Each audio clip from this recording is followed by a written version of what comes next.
একটা পিঁপড়া আল্লাহর দরবারে আবেদন জানিয়েছিল, রব, আশরাফুল মাখলুকাতের জন্য তোমার ঘরকে তাওয়াফ করা তুমি ফরজ রেখেছো। মালিক, আমি তো একটা পিঁপড়া, তোমার ইবাদত করি, আমি চাই তোমার ঘরটাকে এক নজর দেখতে। আল্লাহ, তুমি আমাকে তৌফিক দান করো। কবি বলছেন, পিঁপড়া আল্লাহর দরবারে যখন দোয়া করতে থাকলো, রব্বে কারীম, তোমার এই ঘর, সব হাজিরা হজ করার সময় ঘরকে তাওয়াফ করে, মালিক গো, তুমি যদি আমাকে একটু অনুগ্রহ করো, তোমার এই ঘরে আমি একবার জিয়ারত করতে চাই, তুমি একটু কবুল করে নাও। পিঁপড়া তো দিশা করতে পারলো না। আল্লাহর ওয়ার্ডার চলে এলো।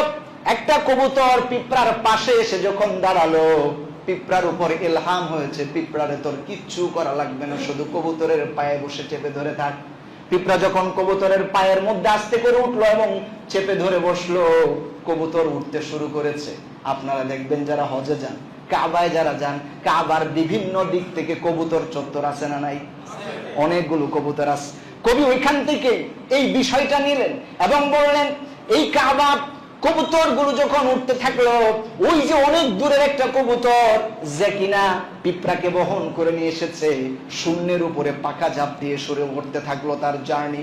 উঠতে উঠতে একটা সময় কাবার চত্বরে যখন আসছে, দূর থেকে ওই পিঁপড়াটা যখন আল্লাহর ঘর দেখতে পেল, মনের অজান্তে পিঁপড়া বলতেছে, লাব্বাইক আল্লাহুম্মা লাব্বাইক, লাব্বাইক লা শারীকা লাক লাব্বাইক, ইন্নাল হামদা ওয়ান নি'মাতা লাকা ওয়াল মুলক লা শারীকা লাক।